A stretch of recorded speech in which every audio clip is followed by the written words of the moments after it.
utilize different techniques. That's the stuff I like it. And also one of the point, the five whys that we discussed. So those points is I make them a note that I like, and I'm utilizing them. So the chapter was very well understood, and that was great. I'm ready to pursue to the next. Okay, amazing. Let's move then. Let's move Yeah, on. good. So we continue with the attention dimension. Hmm. Yes. Okay.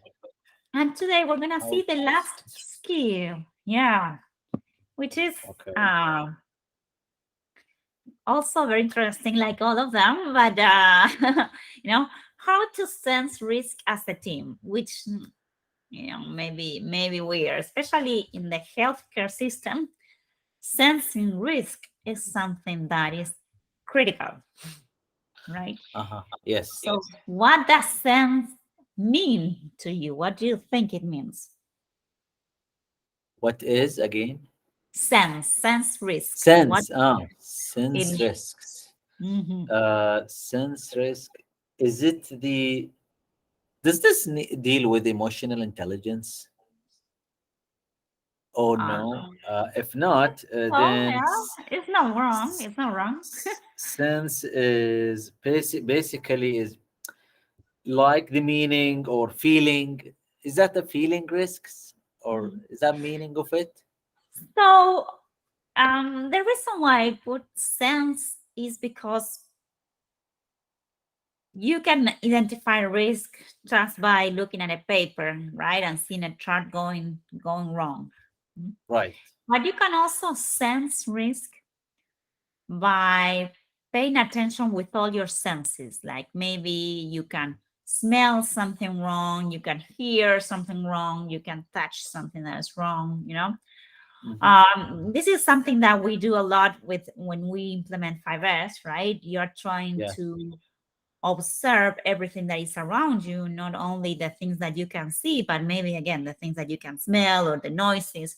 That's why you try to reduce everything that shouldn't go there, all the Yeah. things that so that you are better ready to feel and sense what is there, okay, and identify things in advance. So sensing risk as a team would be kind of like that everyone in the team is ready to identify what's going on. Maybe they are all opening all their senses, their five senses, to see what can be wrong because many things could be wrong. Sometimes we focus only on KPIs. Remember, like we talked about in the previous chapter. Yeah. And sometimes that's not the only thing that could go wrong. There are many things that could be wrong. Maybe you can sense, hey, employees are not happy nowadays. They are, there's some tension, or customers are complaining more and feeling that there's something wrong here, or hey, there's a smell in the air. Maybe there's a machine that is not working. You see, there are many risks that we could be dealing with, but sometimes we're so focused on very specific things, or just asking the employees very particular things that we don't teach them to all be open, everyone be open. Right. Right. That everyone in the company, no matter their role, anyone can be a sensor of change. So if you want to analyze risk, it's Mhm. better that you incorporate everyone in this. Okay. So when you're analyzing risk, you wonder, why are we doing this? What could go wrong? Is it safe? Is the customer happy? Could the product get damaged? You start wondering many, many things. Mhm. But how can you do this better? The best way to do it is by making sure that everyone can do this and everyone is aware of the importance of doing this. Hmm. Mhm. What? The other important thing about risk is that it is worse to get paralyzed than to fail, Yeah. right? Okay. We talk about this many times, but still, it's sometimes it's hard to do something about it, right? Hmm. So uh, when employees are not told about risk or about the importance of speaking up, in many cases they may just be quiet to avoid calling attention, to avoid failing. So it's all about the culture of the company. What is the culture of the company promoting? Is the company culture or uh, remember that we talked about rewards last session, right? Yes, What yes. is the company rewarding? Are you rewarding people to speak up? Are you rewarding people saying, hey, I think that this could be a problem later on? Mhm. Or are you punishing people? No, well, this is not, we don't have to worry about this right now, right? Is it Uh, related to openingness? I mean, be open and of course, exactly. Sensing is that it's being okay, open be open to everything and in all the ways possible. Mhm. right, So in right. many cases, like the leader is the one that they fill up the failure modes analysis, right? They know what's better. Yes, yes. So what do you Got it. think about that? When Absolutely. I mean, one of the sometimes people leave, and during the exit interview, you realize that the rationale behind their leaving is an issue that they didn't been open, or the environment wasn't open enough for them to say, and it might be very easy to be fixed. Yeah, well, Yeah, might be very easy, but might be. again, Yeah, it could be very difficult. Also, I agree with you. yeah, it's about behaviors, right? So yeah, you could say we talked about this before too. You could say your manager, hey, um, be open, okay, as your Right, right, employees, right. and they say, okay, I will have a session with all my employees, and I will ask them, hey, how are you doing? I'm fine. Yeah. Everything's okay? Yes. Yes. Uh huh. Exactly. Okay. So everything's fine. Nothing to report? No. Okay. Mhm. Thank you. Thank you. I've done my job. I Yeah. have interviewed everyone. Nobody said anything. So everything's great in the company. Yeah. But if you maybe talk to the employee, because I've done that as a consultant, I go to the employees and ask them, so what's really going on? Well, what's your problem here? They start talking. Look, Mhm. this is a problem, but I cannot talk about it. Or I've told them this million times and they haven't done anything about it, so I don't care anymore. Or I'm afraid they will punish me for that, or the leader doesn't want me to talk about this because they want to say it. Last time it happened that the leader, just said that it was their idea and not mine. All those Right. things. Absolutely. So that gets the employees biased to do something because they don't want to fail. But in the end, the problem is that for the company, that's bad for the company, for the employee that is, withholding information. For the Mhm. community, it's bad. It's not the greater good, right?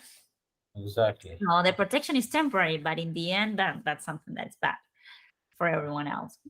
So that's why it's worse to get punished than really to fail.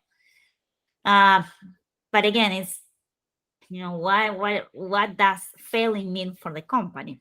Failing means that you've done something wrong. It means that it's just a step to get something better then. Mm. So Yeah. depending how the company talks about this in meetings, how they punish you, or how what they Mhm. say to you in a performance evaluation, how they say it, it will tell you, what you need to do next time and what you should not do next time. Great. Yeah. I've an employee who I think she during the performance appraisal beginning of the year, putting her objectives, that I asked her to attend a communication skills workshop or training, and she upset. She upset. She think it is bad. I think it's not bad. That might be an areas for improvement. It's not bad. Mhm. I could ignore that, but and I could ignore an area that need to be improved. So it depends how they look at it. But I need to be open. Otherwise, me as a manager, if I didn't be open to tell the person how he or she need a plan of improvement, then I'm really cheating with them as a manager. Mhm.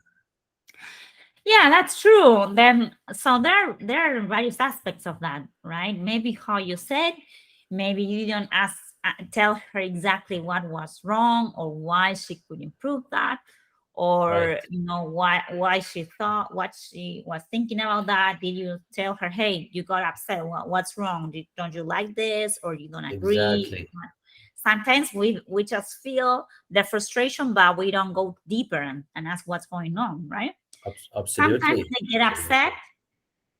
but when they Yeah. come back home, they say, "Yeah, he's right. I had to change this." So you never Right. know what can come up from that. So You're it's right. good that you open that discussion, that you tell where to improve. Exactly. It's good that you also give her the tools. Okay, you can improve this, but this is a course. This is how you can do Yes. it.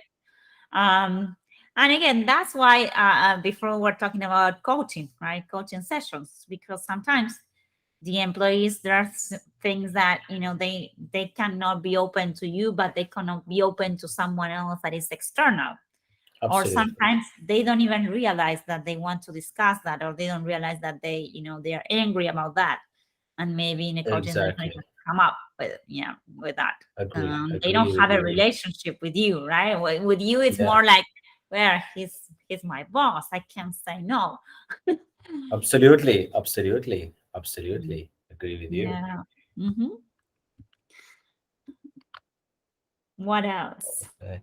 Manage risk Well, by sensing together. yes.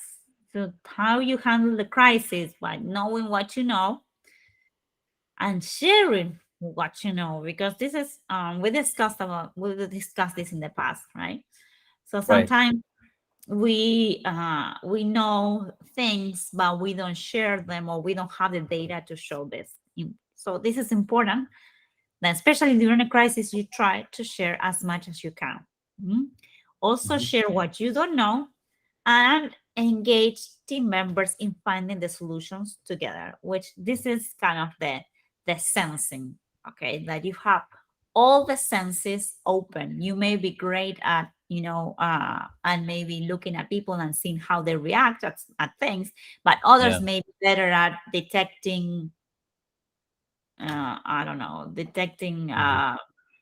other type of things, other type of Exactly. maybe people withholding information, or Mhm. others lying.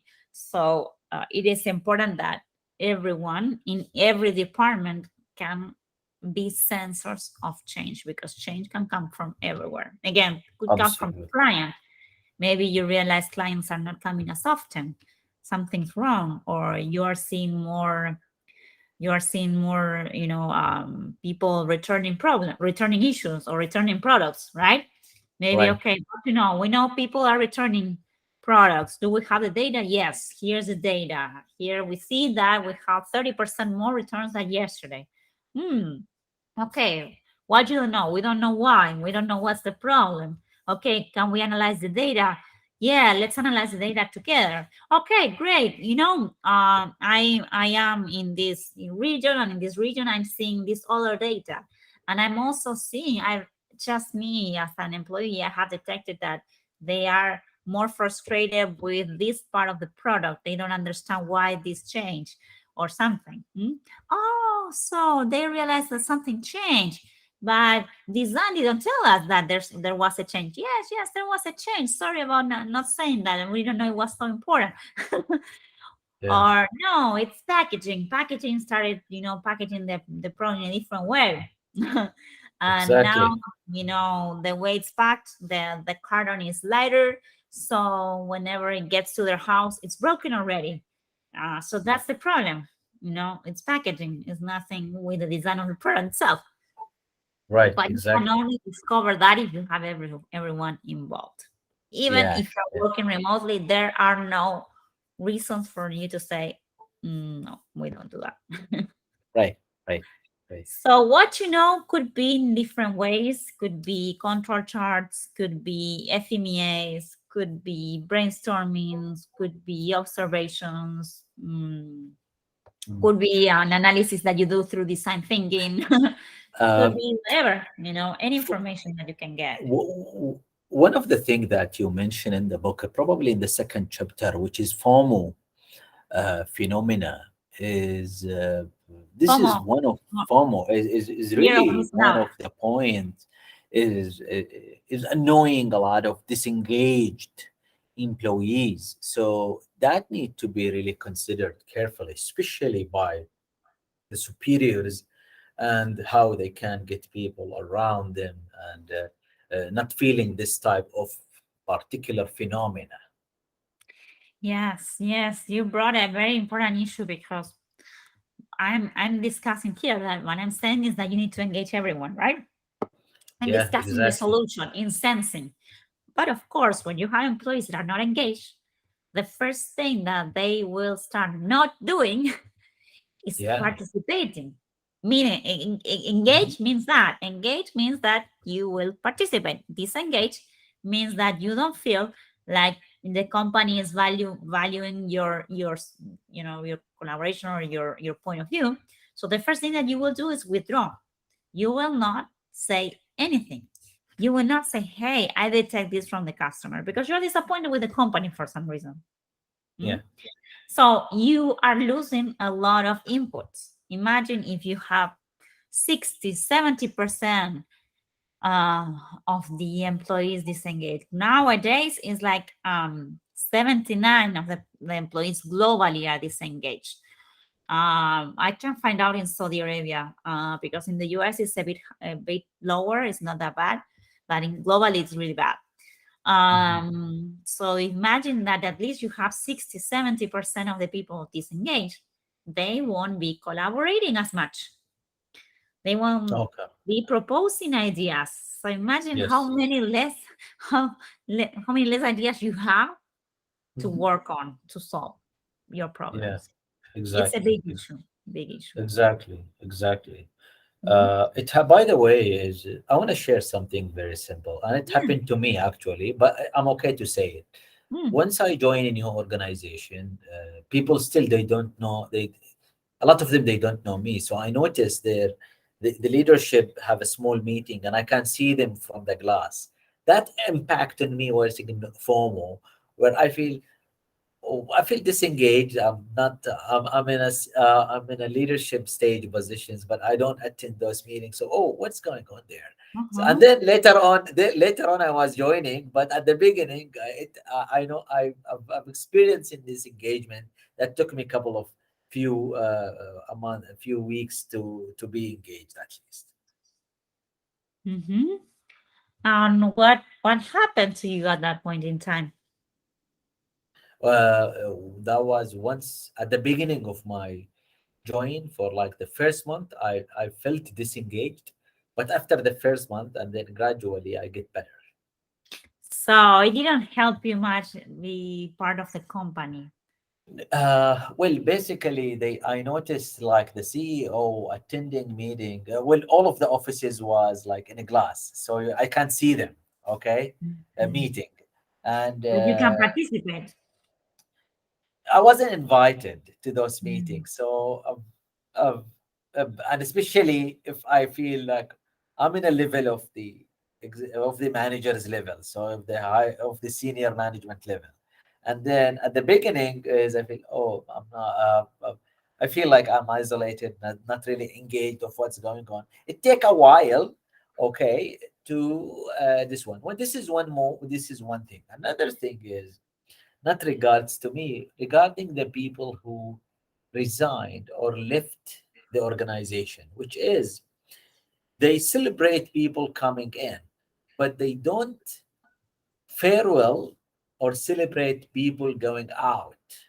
Mm. Okay, and that give not really good image on the organizations, because those people who are left, they could lift for whatever, they get better job, better salary, etc., better positions, but I'm sure they're going to talk about their experience for the past this one. So leaving without celebrating moving out, that's going to give not a good image too. That's one of the things that feel they need to feel engaged.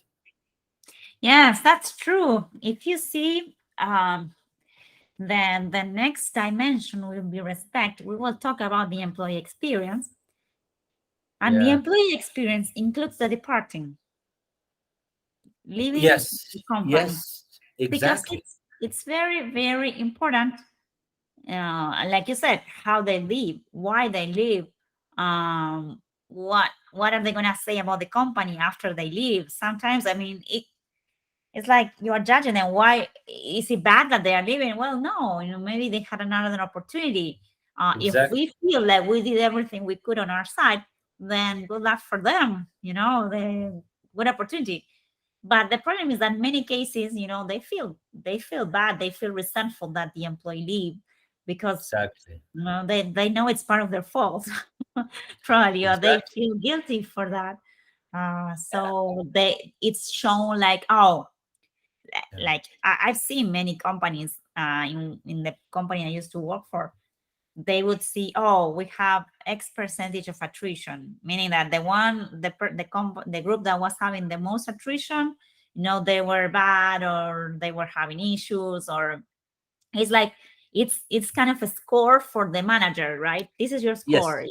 You have so many people resigning to you, and so that's why the manager takes it personally, instead of Right. saying, well, maybe it's the group, maybe we're doing something that's wrong. What could be, maybe get information from the employee, not getting upset.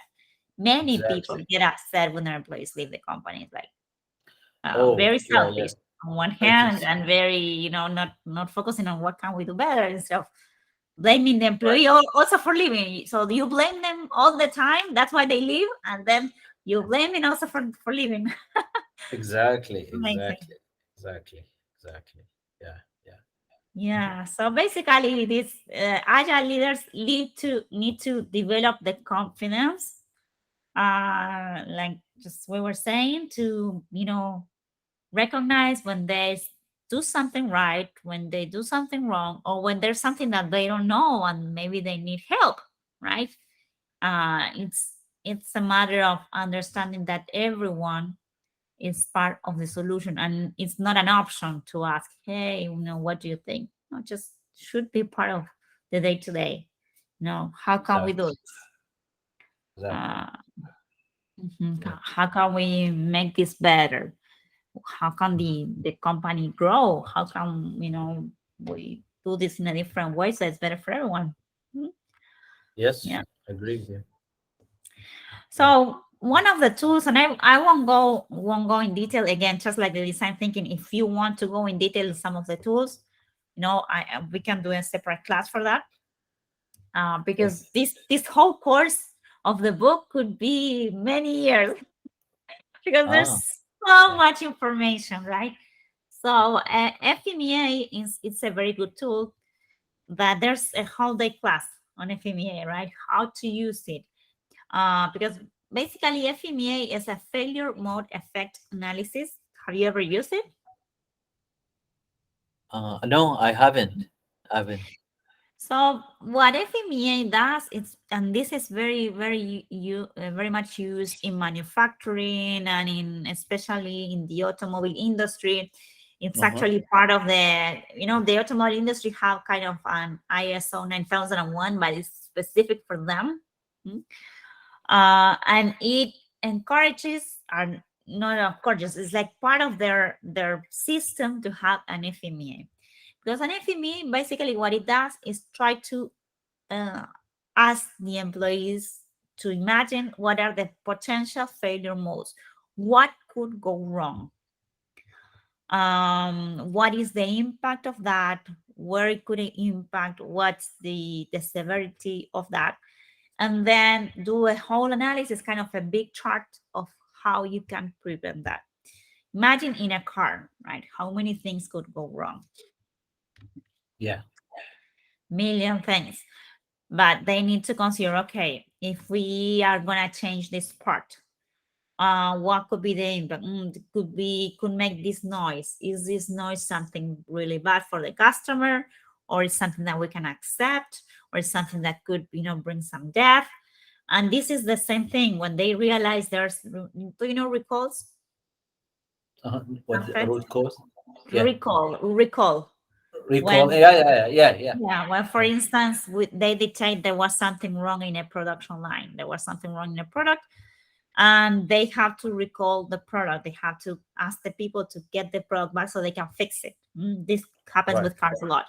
So when that happens, they need to say, "How? So this problem that we detect, what's the severity? Is it gonna be something that the person can die, or is there something that is very mild? It's just could be a minor discomfort for the person." And then that's they do that through the FMEA. Mm? Right. So for instance, I missed a meeting. That's an effect. I missed a meeting.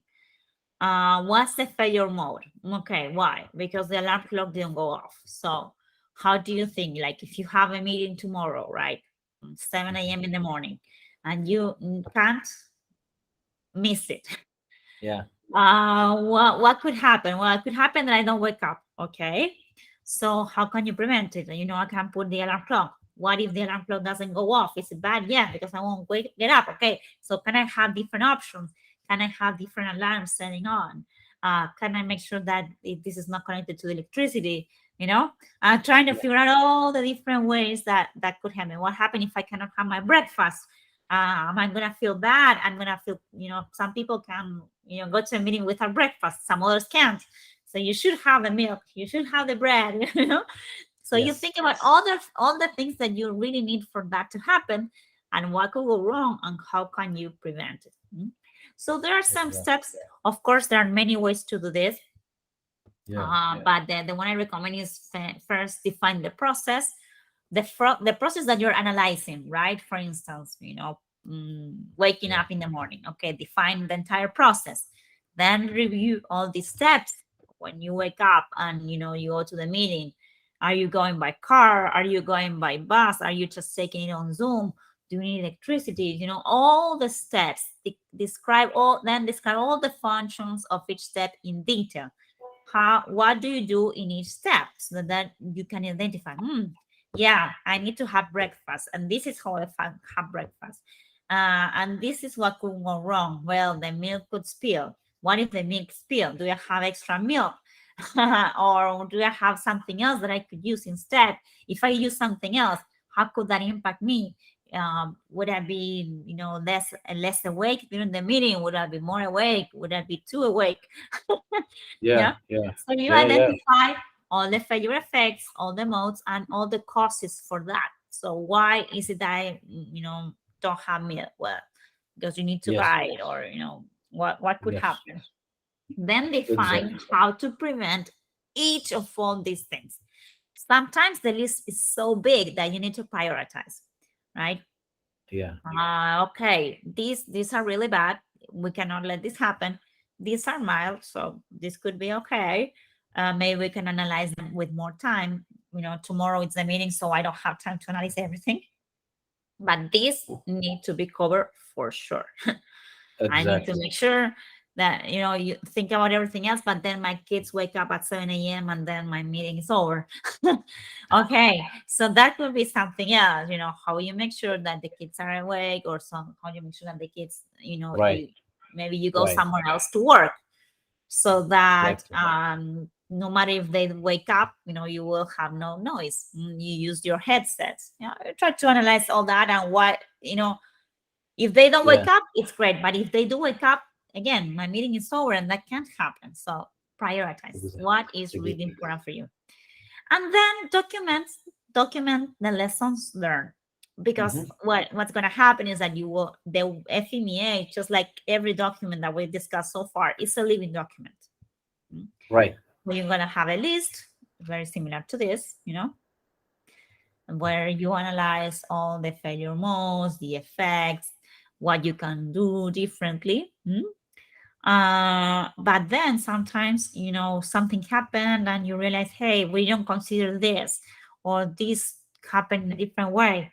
Um, what can we learn from that and update it all the time? Instead of, again, focusing on blaming someone, oh, you didn't put this here. Okay, from the very beginning, trying to put as many people as you can, try to think about the different things that could happen, brainstorm, and then keep learning and keep updating it over time. Hmm? So Yeah, this is very short. Usually, again, they are very big, and depending on how severe could be the problem, you need to go even deeper. Usually, in FMEA, you even score them so that you exactly. have the most difficult. It's called the RMP number. It's a number that includes the risk, the severity, and what's the frequency that could happen, so you can see which one you need to consider first. Sure, sure. Yeah, yeah. Nice. So the other thing to consider is when we have problems is that we need to identify what type of problem we're having. Sometimes it's a common cause, sometimes it's a special cause. Sometimes it's something that's, a special cause that could be covered with an FMEA.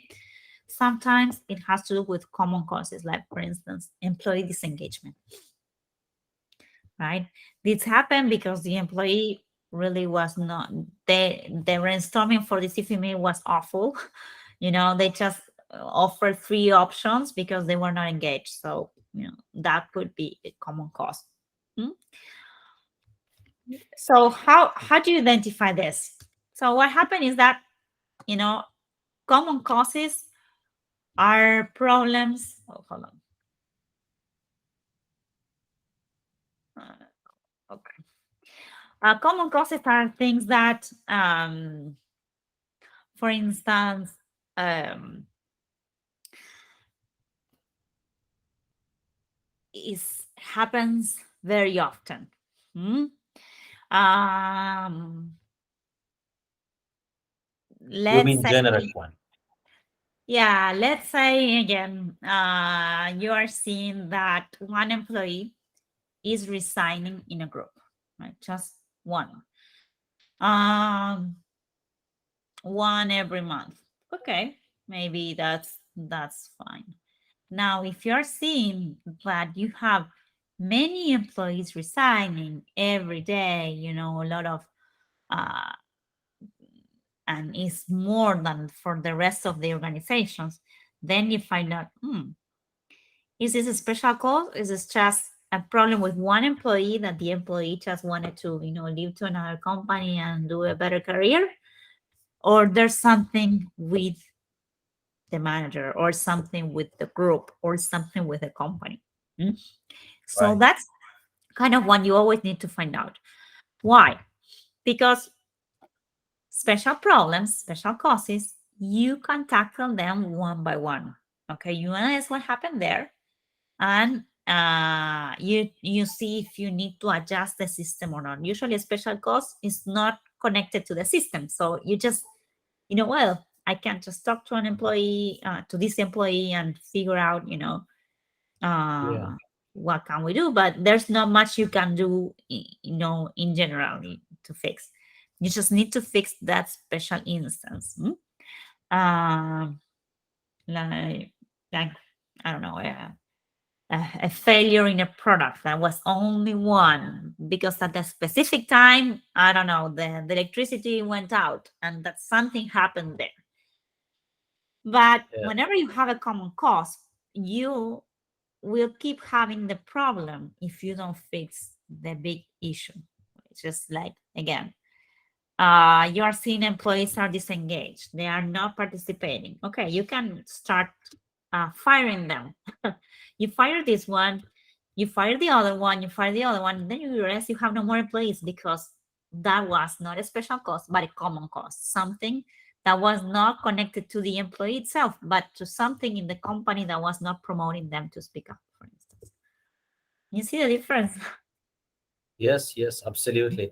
I mean, I understand this one because this is, by the way, agree with you that this is common a lot in a big organizations where you can see the turnover is high, and Yes. I agree with you. I've seen those even. Yes, Yes, and organizations, tend to think, well, it's the employee, or it's, yeah, it's the employee's fault, and then you exactly. realize it's not. Mm.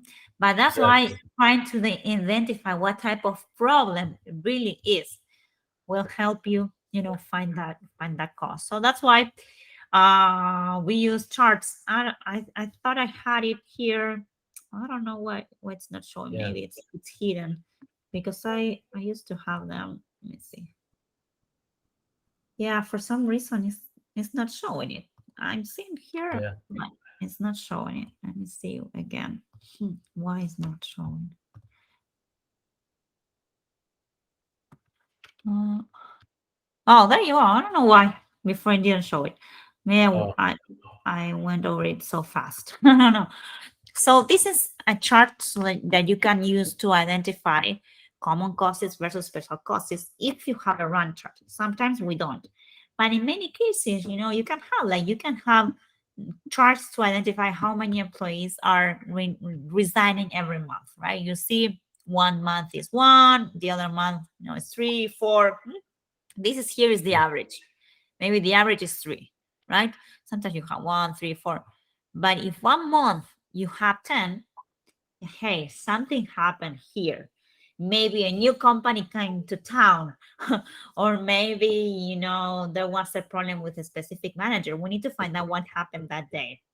But in general terms, we're not worried. We're seeing that employees, are living just normal numbers. But then there are many ways to understand this. There's a whole class also on control charts, like what happened if you're seeing a trend, more employees leaving, and this trend increasing, increasing, increasing. You can also, before getting to the special cost, you can realize, hey, for 7 months in a row, we've seen that the employees are leaving more and more and more.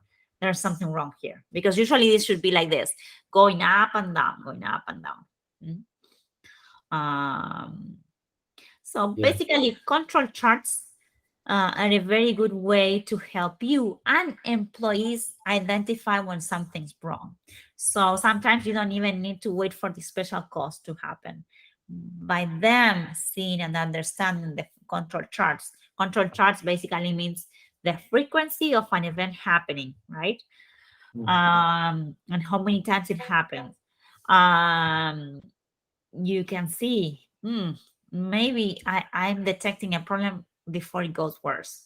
So I can call my manager and say, hey, Fadi, come here, look at this chart. I'm Yeah. seeing that this is very steady. It's not normal. This is actually going up and down, and now it's too steady. Something is wrong, or maybe the system is not measuring right. you know and those are the Yes. things that can be detected if the employee get access to this information. In many companies, Exactly. this information is being held by the manager, or they receive this, once a month. But the good thing about this is that if you can see it while it's happening, you can see the points, in the chart. And remember that I showed you probably last class a picture of a company where they were seeing all these charts on their boards. This is very important that the employees can see how this progresses, or maybe having a lot of customer complaints, or following up and seeing how the chart goes can tell you a lot about the process. Because sometimes it's the other way around. Sometimes we worry too much. We say, hey, we're seeing a lot of employees leaving the company, what's going on? I've seen many managers are kind of overreacting and saying, hey, a lot of customer complaints, and it's just that you paid attention to that. We always had the same amount of customer complaints, but you just pay attention to this today. Mm? Exactly. If you would have seen the chart, you would see that this is normal, that Hmm. this is not wrong. Sometimes manager, or you have a VP coming and say, hey, here they see here and they say, hey, we're having 5 employees leaving the company, what's wrong? See the chart. We always have 5 employees leaving the company, and sometimes even more. That's normal, Exactly. that's fine. But if you really These two want is to improve. outlier actually. The one that's come, as you mentioned, the outlier is a special cause compared with the one in the average, Exactly. which is the median. Yes. Exactly. This is not an outlier, but you are just, freaking out for nothing, basically, right? Yes. But Yes. why this happens? Because they don't have the run chart, and or sometimes they do have the run chart, but they don't have the control chart. The control chart allows you to measure the our upper control limit and the lower control limit based on how the process works. So when the process is normalized, when you are between the upper and lower control limit, that's fine. The process is normal. If you really want this to go down or to change, no, 4 is not acceptable, then you need to change the system because the common causes are there. Exactly. Exactly. Oh Exactly. yeah, yeah. This is Oh yeah. this is very We, much complex. So we can talk a I've lot about this. I've studied this one in the statistics and how to deal with the special cause versus the common cause, which is the scientifically proven data. Yeah, yeah, yeah, yeah, for sure. So the other ways to solve this easily is to do kind of a triage, using a Pareto principle or the 80-20 rule, trying to identify priorities. So, like doctors do this a lot. They cannot get data. They need to make a quick decision. So they find out what's the best thing. They just define, okay, these are the main problems that we have. We go to the first one and that's it. Mhm. Or we Yes. go we go to analyze the first one based on the 80-20 rule, the first one that's going to impact the most people, for instance. Or is going to fix the most issues. Mhm. But Exactly. in order to do that, you need to get some information. Mhm. Yep. Exactly. So the last thing to analyze, the last two things to analyze today is lessons learned, the importance Yes. of making notes of what's working and what's not working, making sure that we use that in a positive way, not just to blame people. So make sure that the lesson learned is significant, so it really have a measurable impact. It's valid, that it's really technically correct, that you're not coming out to a solution that is wrong, that is applicable to other processes, that is able to ask what happened, why, and how, and that you can share that knowledge with other people. So Exactly. that's very important, so that so that when you fail, but you can get a lesson learned, at least you're getting something out of that, something good out of that. Mm. Exactly. Yeah, and the last thing that I always recommend too is not just focusing on one word wrong, but also on how you can deal with that. So reset, which you're gonna see in the book, is a way of dealing with failure or dealing with problems, because you will get anxious or you will be dwelling on the past things that you've done wrong, and try to follow this step, the reset steps, to reduce stress and overcome failure, which many ways Eh, employees are dealing nowadays with high levels of stress. 43% of them are dealing with negative emotions the previous day. It's really terrible. You will be surprised if you know the statistics. So learning a technique to reset, it's key. So if you can learn that part of the book, that will help you a lot. Exactly. Exactly. So if you want, I would like you to analyze this with your team, identify failure modes in one of your processes, what will go wrong, what happens if it goes wrong, okay, what would happen if those specific things really go wrong, and how you could solve it, why it could go wrong, and how, or ways that you could prevent that from happening. One is prevent, and one how you solve it once it happened. Hmm? Try to Exactly. define a process where you have at least 5 items that could go wrong, and you can do the entire analysis kind of in a chart. If you could do that, that would be great. Sure. Absolutely. Absolutely. All right. I'll handle this and I will do it. We'll discuss it in next coming meeting. Okay, excellent. That Right. will be a good way to close this dimension. Sure. The dimension of attention. You Sure. can maybe bring this out, stop blaming for failure, or stop overreacting for problems that are not critical, and try to identify and analyze our problems productively. anticipating potential failures, incorporating lessons learned, and resetting when something's wrong. Absolutely, absolutely. I think I love those, and I want to read this chapter again. This chapter, I didn't honestly. This chapter, I didn't read it well, maybe, but from Mhm. this lecture, I need to read it well. I like the common cause and special cause failure because we study this, but we study it from different perspectives. So Yeah. I love this, and this is scientifically proven actually. Yes. I'm looking forward to it, and I will write a couple of example and couple of the stuff, and we can share it. Excellent. Wonderful. Well, you Yes. have here the summary of the session of the attention. Push the Okay. decision, make it left front line, set your own quality goals and trying to, understand the why behind the metrics and learn to manage risk by listening, by sensing, and by, getting to work towards that. Right. Right. Sure. Remember, if you also can bring kind of three highlights of the entire dimension so that we can talk about it. Okay. And that's it. We will close and we'll start with respect next time. Yeah? Very well. Very well. So next session will be on Tuesday, right? Yes. Okay. Sounds good. Yes. If you need to cancel, please try to remember to cancel I'll the previous I'll day let you know. so Yeah, I that will. we have. In case I'll let you know about it. Sure. Yeah. All All right. right. Wonderful. Okay. Have a Thank good you. Thank you, weekend. Lisiana. Thank you. Thank you. Bye bye. Thank you. Bye. Thank you. Bye.